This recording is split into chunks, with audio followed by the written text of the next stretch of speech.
terkendali sehingga dapat menyebabkan tindakan yang merugikan diri sendiri maupun orang lain. Itu. Nah, yang ketiga yaitu qaswa al-qalbu. Qaswa al-qalbu ini adalah keras hati, yaitu keadaan hati yang sulit menerima nasihat, enggan melakukan kebaikan, dan kurang memiliki rasa kasih sayang. Selanjutnya yaitu dalil tentang penyakit hati. Oh, di sini cuma ada ya? Ada ya? Coba ibu minta tolong ada yang membacakan dalil surah Al-Baqarah ayat 8. Ayo siapa? Saya Bu. Ayo Bu Firas. Bismillahirrahmanirrahim. Wa minan nasi man yaqulu amanna billahi wa bil yawmil akhir wa hum bimu'minin. Sama dengan Artinya di antara manusia ada yang mengatakan kami beriman kepada Allah dan hari akhir, padahal mereka itu bukan orang-orang yang beriman. Oke. Terus selanjutnya yaitu dampak penyakit hati. Apa tuh kira-kira? Dampak penyakit hati yang pertama itu dampaknya orang yang munafik atau nifaq ya. Yang pertama, tidak dipercaya oleh orang lain. Yang kedua, merusak hubungan sosial. Yang ketiga, pasti dijauhi oleh masyarakat. Nah, terus yang kedua yaitu dampak bodoh atau marah. Yang pertama, menimbulkan pertengkaran, menyakiti orang lain. Yang ketiga, menyesal setelah bertindak saat marah. Terus yang terakhir itu dampak dari qaswa al-qalbu. Yang pertama, sulit menerima kebenaran. Yang kedua, kurang memiliki empati. Yang ketiga, jauh dari petunjuk Allah Subhanahu wa taala. Cara menjadi penyakit hati itu yang pertama, bisa memperbanyak zikir dan doa. Yang kedua, memperbanyak membaca Al-Quran. Yang ketiga, muhasabah atau introspeksi diri. Yang keempat, mengendalikan emosi. Yang kelima, bergaul dengan orang-orang soleh. Yang keenam, membiasakan berkata jujur.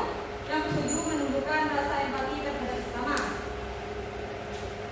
Selanjutnya yaitu contoh penerapan dalam sehari-hari.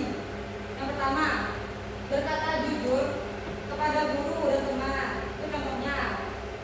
Menepati janji, tidak mudah marah ketika berbeda pendapat, dan mau menerima nasihat, serta menghargai pendapat orang lain. Oke, mungkin sekilas ya materi dari Ibu. Selanjutnya yaitu kegiatan market pledge activity atau kegiatan jual beli. Wow. Nah, itu Bu. Nah, ini sebelumnya ya, Ibu membagi 3 kelompok. Yang pertama, kelompok pertama Mbak Erin, Mbak Fira sama Mbak Salsa. Yang kedua yaitu Udah pasti kita Bu. Mbak Isma, Mbak Eva. Yang ketiga kelompoknya yaitu Mbak April, Mbak Miftah, Mbak Bobi.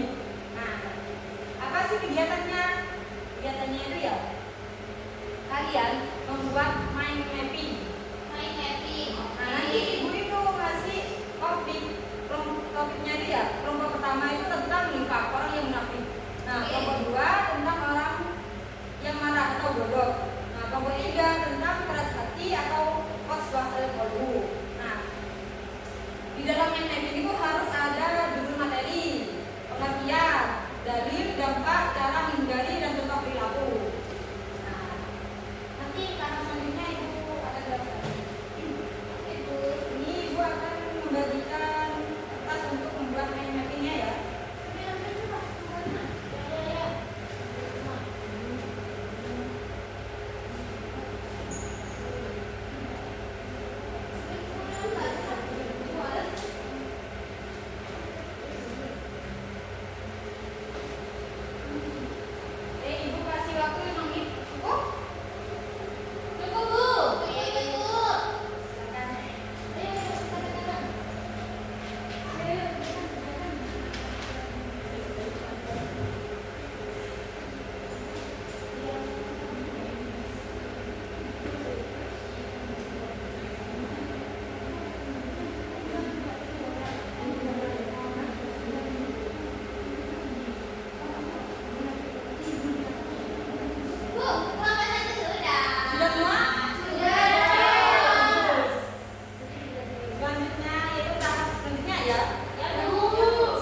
dijual. Nah, yang dijual apa? Itu yang dijual. Produknya yang tadi udah dibuat itu nanti bertugas untuk menjelaskan kepada pembeli. Nah, pembelinya ini pembelinya ini adalah anggota kelompoknya sisanya gitu. Oh, Paham? kelompok lain berarti Bu. Iya. Oke. Nah, tugasnya yang anggota lain ini berkeliling setiap kelompok. Jadi mencari informasi pada kelompok lain gitu. Nanti itu kalian dicatat dan diskusi dengan kelompoknya lagi. Oh, iya. Oke, Bu. Sekarang kelihatannya jadi ini anggota yang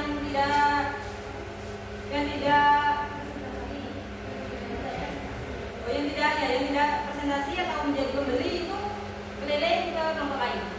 Ayo,